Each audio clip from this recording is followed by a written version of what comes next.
good.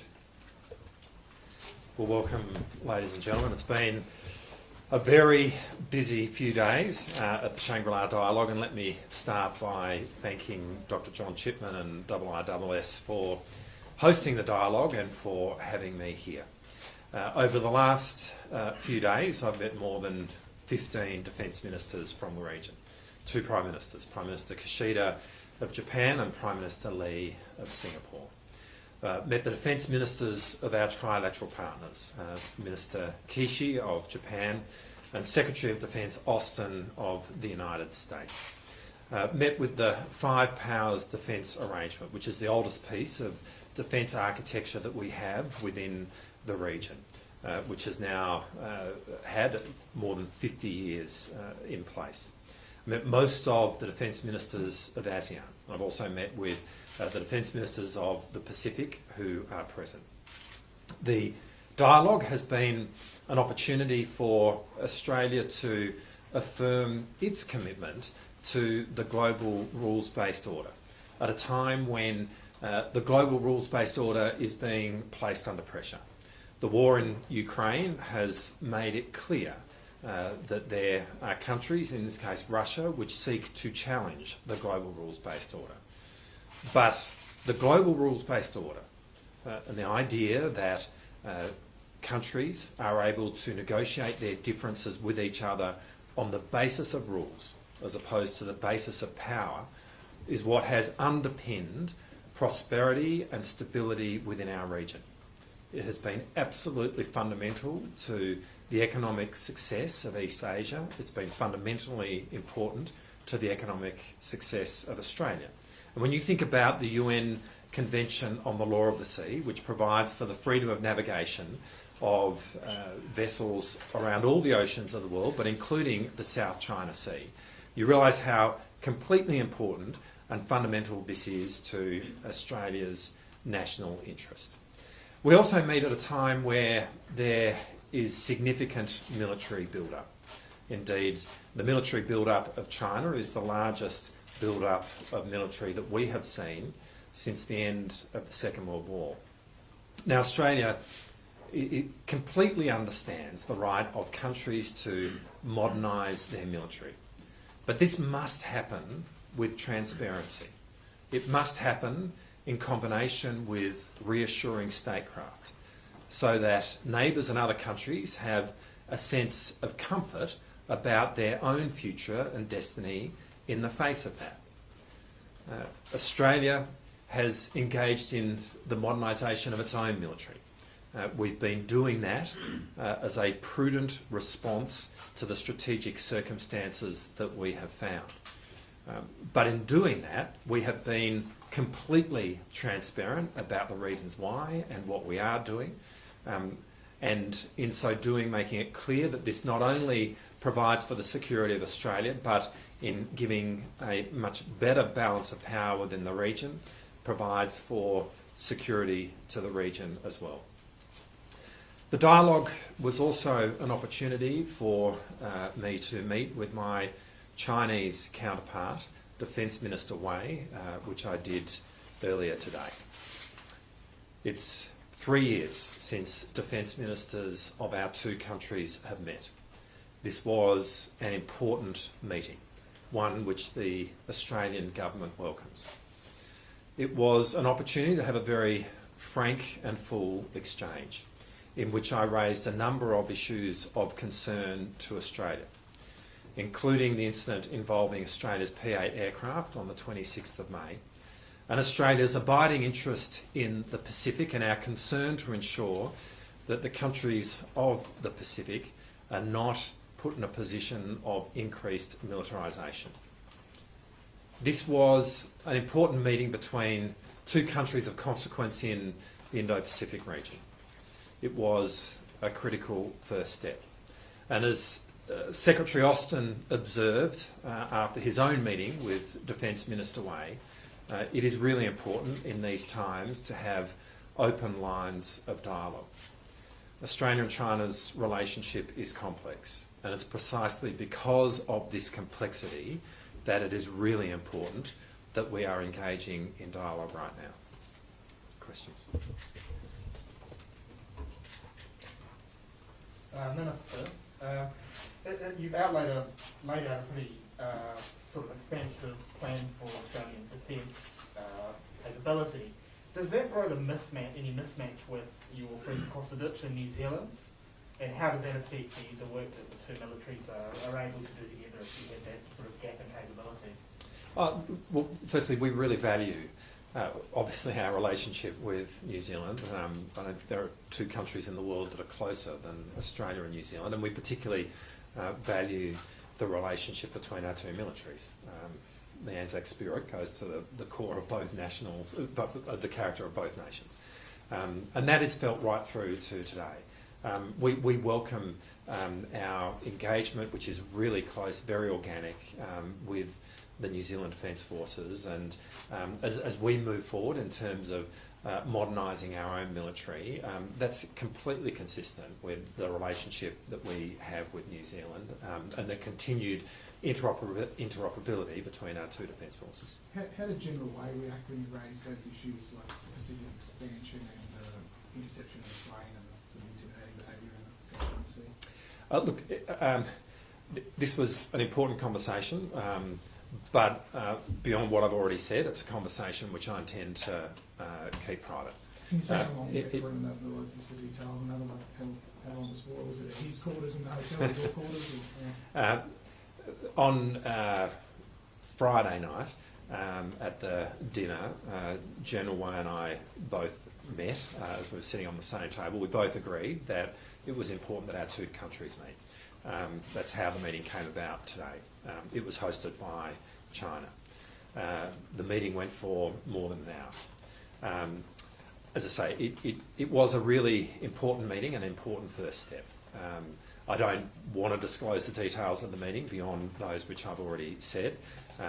You can obviously ask questions of China in terms of their contribution to it. But it was a full and frank discussion, which we feel is a very important first step.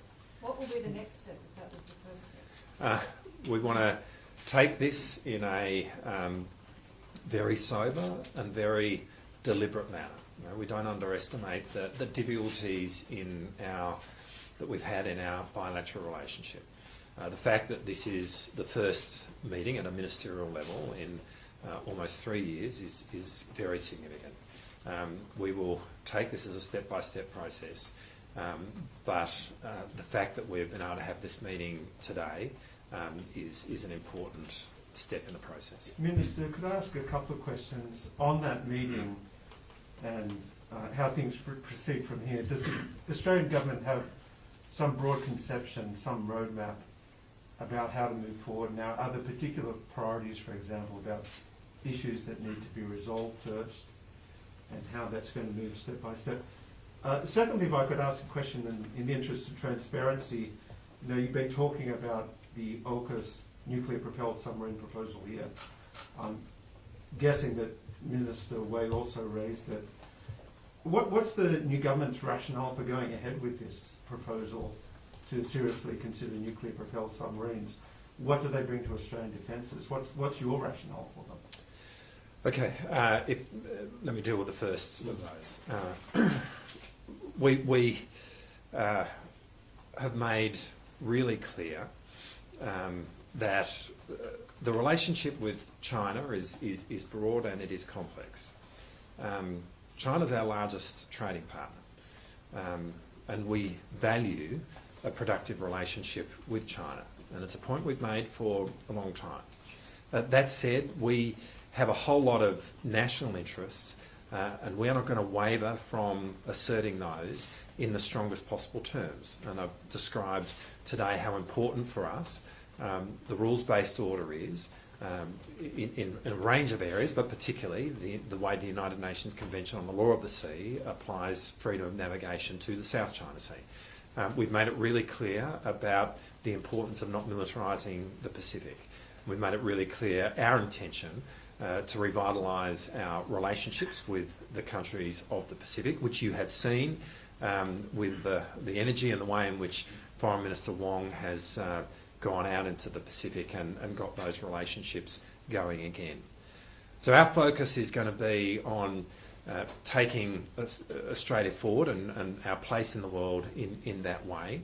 And we do, consistent with that, want to have a productive relationship with China. So we will keep working as we can to try and have that evolve in the context of making it very clear that there is that this happens without any conditions at all, that in moving forward, while there is a change of tone, there is absolutely no change in the substance of Australia's national interests. And that brings me to the question that you ask in respect of AUKUS and its capacity to deliver for Australia nuclear-powered submarines. There is no more important platform that Australia has to build its strategic space than a long-range capable submarine. The Collins-class submarines have done a magnificent job and continue to do a magnificent job. But when they were originally conceived, it was imagined the end of their life would be in the middle of this decade, in just a few years' time. Now, that's clearly not going to happen now, in the sense that as a result of the former government, we don't have a successor submarine ready to go in the next 3 years. But it is really important that we are working on a long-range, capable submarine which can be the successor to Collins. And having nuclear propulsion is fundamental to that. When you think about Australia's geography, where we are in the world, an island nation, capable long-range submarines are completely essential to building our strategic space. And that's why we'll be very focused on delivering a nuclear-powered submarine for the country and making sure that capability gaps are minimised in the meantime. Is the Are idea you of still getting talking with the folks at Lockheed about the combat system and what kind of payment you might need to make and how much? Yeah, look, there has been a conversation with Lockheed. I'm not about to go into that here, but there is dialogue with Lockheed. Is the idea of getting to Virginia-class subs, off the shelf or whatever you got 2030, is that a genuine possibility? And you met with Secretary Austin, and you talked about getting nuclear-powered subs earlier? Well, you're referring to the comments that were made by the Leader of the Opposition, the former Defence Minister. Let me say a couple of things about that. The Leader of the Opposition was sitting in my chair just a few weeks ago, and as such he was privy to our nation's most important secrets, as he should have been. It is those secrets should not be used for political gain. Those secrets should not be used in a partisan way. What we are seeing from the Leader of the Opposition is just not consistent with his statements when he was the Minister for Defence. And they are certainly not based in the facts as I now understand them. It is really important for everyone to understand that we are going through a process with the United Kingdom and the United States, where there are a number of options on the table in working with the US and the UK around a future submarine solution, and all of those options remain on the table. Mr. I'm based in Washington, where there's increasing talk about whether 2027 is a kind of a very dangerous window for Taiwan. In that context, and the fact that your relationship with America is getting closer and closer and closer, and it was obvious today with the exchanges from the Chinese and Secretary Austin yesterday, the US and China are not getting any closer on Taiwan. Do you feel like you have an obligation to explain to the Australian people what Australia's role would be if there's a war over Taiwan? We're not going to get into hypotheticals. But it's not a hypothetical, it's something that could happen in the future that will affect the people of your country. Well, using words like if and could is by definition a hypothetical, and we're not going to go get into that. But let me make this clear. Australia supports a one China policy. Australia does not support Taiwanese independence. We have good relations with the people of Taiwan. What we don't want to see is any unilateral action on either side of the Taiwan Strait which changes the status quo. And what we do want to see is that the situation for the people of Taiwan is resolved through peaceful negotiation. And that's our position in relation to Taiwan. And in truth, that's been a long-standing bipartisan position within Australia for decades now, and it will remain that going forward. So can I just to Last follow up? question. A few years ago, people weren't worried that an invasion of Taiwan could happen within a couple of years. They are now. So doesn't that dynamic or that equation change in terms of what you need to say to the population about what your role would be? I reiterate the position that I've just articulated in respect of Taiwan.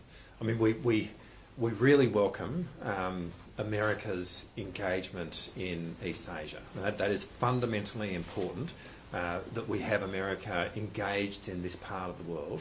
America has been a critical power in East Asia since the end of the Second World War. Obviously, our alliance with the United States is central to our worldview, central to our national security, and we regard it as having been, as it being no more important. It is as important now as it has ever been. The alliance is as important now as it has ever been, and we are very focused on that. So that's where Australia sits in respect of our position in relation to the One China policy. That's where Australia sits in respect of our position on our alliance with the United States. Thank you. Thanks, guys. Minister, could I just ask, did General Wei also talk about a follow-up meeting? And the hammer comes down. Something's going to change.